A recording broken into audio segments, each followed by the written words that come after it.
Hi friends, പവിത്ര serial റിവ്യൂയിലേക്ക് എല്ലാവർക്കും സ്വാഗതം. അങ്ങനെ നമ്മുടെ മുത്തശ്ശിയാണെങ്കിൽ വേദയ്ക്ക് ഉപദേശങ്ങൾ കൊടുത്തുകൊണ്ടിരിക്കുകയാണേ.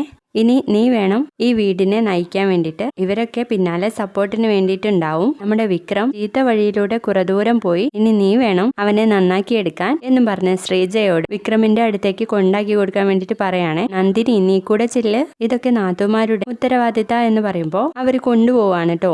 ആ സമയം നമ്മുടെ മുത്തശ്ശിയാണെങ്കിൽ വേദയും വിക്രവുമായിട്ടുള്ള ആദ്യരാത്രിയെ കുറിച്ചുള്ള സ്വപ്നങ്ങൾ കണ്ടുകൊണ്ടിരിക്കുക കേട്ടോ. എന്നിട്ട് ഇങ്ങനെ ചിരിക്കുന്ന നേരത്ത് നമ്മുടെ കമല അങ്ങോട്ടേക്ക് വരും. എന്താ അമ്മ ഇങ്ങനെ ചിരിക്കുന്നത്? അയ്യോ, അത് ഞാൻ കുട്ടികളെ കുറിച്ച് തന്നെ ഓർക്കായിരുന്നു കമലെ എന്ന് പറയണേ. അതേസമയം നമ്മുടെ നന്ദിനിയും ശ്രീജയും വേദയും കൊണ്ട് വിക്രമിന്റെ റൂമിന്റെ അടുത്തെത്താണ്. എന്താ വേദ, നിനക്ക് പേടിയുണ്ടോന്ന് ചോദിക്കാട്ടോ ശ്രീജ. അതിനിപ്പോ പേടിക്കാൻ മാത്രം എന്താ ഉള്ളത്? ഇവൾ ആദ്യമായിട്ടൊന്നല്ലല്ലോ വിക്രമിന്റെ റൂമിലേക്ക് കയറി പോകുന്നത് എന്ന് ചോദിക്കാട്ടോ നന്ദിനി. നീ ഒന്നും മിണ്ടാതിരിക്കും നന്ദിനി, മോള് കയറി പൊയ്ക്കോ എന്ന് പറയാട്ടോ ശ്രീജ.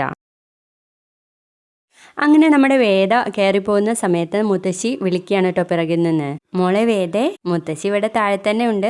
വിക്രം വല്ല കുസൃതിയും കാണിക്കുന്നുണ്ടെങ്കിൽ എന്നെ വിളിച്ചാൽ മതി എന്ന് പറയുമ്പോൾ നമ്മുടെ ശ്രീജയെ നന്ദിനി ഇങ്ങനെ കൈ പിടിച്ച് വലിച്ചോണ്ട് ചോദിക്കുന്നുണ്ട്. അയ്യേ, ഇതെന്ത് ശ്രീജ എടുത്തി, ഈ തളയ്ക്ക് വട്ടാ എന്ന് പറയുമ്പോഴേക്കും ശ്രീജയോട് പറയുന്നുണ്ട്, മുത്തശ്ശി എന്നാ ഞങ്ങൾ അങ്ങോട്ട്. മുത്തശ്ശിക്ക് കുറച്ച് വട്ടുള്ളതുകൊണ്ടേ ഇന്ന് ഞാൻ ഹാളിൽ തന്നെ ഉറങ്ങാതിരിക്കും. ആരാണ് വേദയുടെയും വിക്രമിന്റെയും ഇന്നത്തെ ദിവസം കൊളാക്കാൻ ശ്രമിക്കുന്നതെന്ന് എനിക്കൊന്നും അറിയണല്ലോ എന്ന് പറയുമ്പോൾ നന്ദിനി പറയാം, അയ്യേ ഈ തള്ളക്ക് ശരിക്കും വട്ടാന്ന് പറഞ്ഞിട്ട് ശ്രീജയുടെ കൂടെ അങ്ങ് പോവാണേ. അങ്ങനെ നമ്മുടെ വേദയാണെങ്കിൽ പാലും കൊണ്ട് വിക്രമിന്റെ അടുത്തേക്ക് എത്താണ്. വിക്രം ഇങ്ങനെ കട്ടിലിരിക്കുകയാണ്. ഏയ് അവിടെ ഇരിക്കരുത്, എന്താ അവിടെ നിന്നാ മതി, അങ്ങനെ വിട്ടു നിൽക്കുന്നതായിരിക്കും നല്ലത് എന്ന് പറയണേ. എന്താ പേടിയുണ്ടോ? ആർക്ക്? എനിക്കോ? എന്ന് പറയട്ടെ വിക്രം. എന്ന് നമ്മുടെ ജീവിതത്തിന്റെ ആദ്യ അധ്യായം തുടങ്ങാൻ പോവല്ലേ, അപ്പൊ നന്നായിട്ട് പ്രാർത്ഥിച്ചോ, എന്നിട്ട് എന്റെ കാലിലൊന്ന് തൊട്ട് വണങ്ങിക്കോ. ആര്? ഞാനോ? അത് നിന്റെ കാലിലോ എന്ന് ചോദിക്കാട്ടോ വിക്രം. പുതിയ മെയ്വഴക്കങ്ങളൊക്കെ ആവുന്നതിൽ ഒരു പ്രശ്നവുമില്ല എന്ന് പറയാണ് നമ്മുടെ വേദ.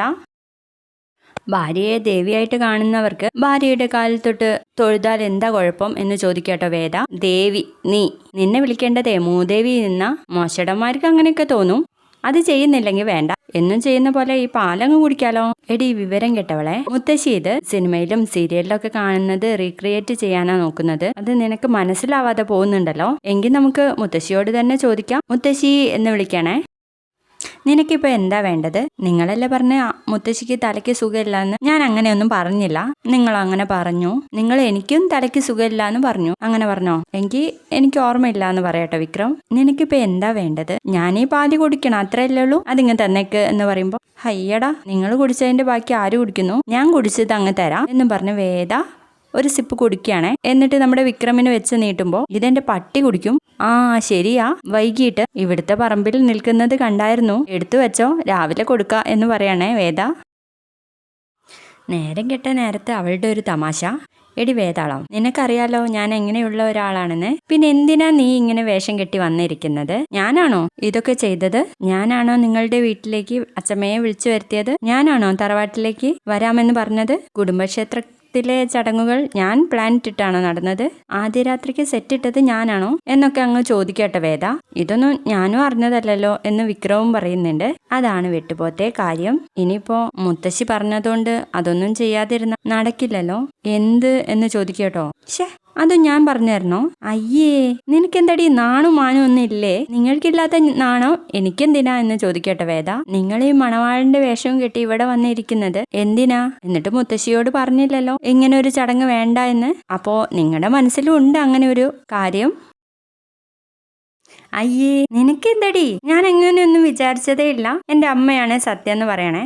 എന്നാ ശരി, ഞാനേ ആ ക്ഷേത്രത്തിൽ നടന്ന് വല്ലാതെ ക്ഷീണിച്ചിട്ടുണ്ട്, ഞാനൊന്ന് കിടക്കട്ടെ എന്ന് പറഞ്ഞിട്ട് വേദ ആ കട്ടിലിൽ ചെന്ന് കിടക്കാണേ. നീ എന്താ ഇവിടെ? നീ ഇവിടെയാണോ കിടക്കുന്നത്? ഇത് കിടക്കാനല്ലേ ഇട്ടിരിക്കുന്നത് എന്ന് ചോദിക്കട്ടെ വേദ. നീ ഇവിടെ തന്നെ കിടക്കാൻ വേണ്ടിട്ട് തീരുമാനിച്ചോ? പിന്നല്ലാതെ. എന്താ നിങ്ങൾക്ക് പേടിയുണ്ടോ എന്ന് ചോദിക്കാണേ. എനിക്കെന്തിനു പേടി എന്നും പറഞ്ഞ് കുറച്ചു നേരം ആലോചിച്ച് നിന്നിട്ട് വിക്രമും അവിടെ തന്നെ കിടക്കാണേ. അപ്പോൾ തന്നെ നമ്മുടെ വേദ അവിടുന്ന് എഴുന്നേൽക്കുന്നുണ്ട്. എന്താടി, നിനക്ക് പേടിയുണ്ടോ? പേടിയില്ല, പക്ഷെ വൃത്തികെട്ടനും ആഭാസനുമായിട്ടുള്ള നിങ്ങളുടെ കൂടെ കിടക്കാനുള്ള ഒരു അറപ്പുണ്ട്. അതുകൊണ്ട് സ്വയം സേഫ്റ്റിക്ക് വേണ്ടിയിട്ട് ഞാൻ നിലത്ത് തന്നെ കിടക്കാം എന്നും പറഞ്ഞ് അവിടുത്തെ ഒരു ബെഡ്ഷീറ്റ് എടുത്ത് നിലത്ത് വിരിച്ച് കിടക്കുവാണേ. അതെ, ഗുണ്ടേ ഞാനേ നിങ്ങളെ ഫ്രണ്ടായിട്ട് കാണാൻ തുടങ്ങണോ എന്ന ചിന്തയിലാണ്. അത് കഴിഞ്ഞിട്ടല്ലേ കാമുകനും ഭർത്താവും ഒക്കെ ആവുന്നത്. പേടിക്കണ്ട കേട്ടോ ചാച്ചിക്കോ എന്ന് പറയണേ വിക്രമിനോട്. എന്നിട്ട് വേദ താഴെയും വിക്രം കട്ടിലിന് മുകളിലുമായിട്ട് കിടക്കുവാണ്. വീഡിയോ ഇഷ്ടമായെങ്കിൽ തീർച്ചയായിട്ടും ലൈക്ക് ചെയ്യുക. ബൈ.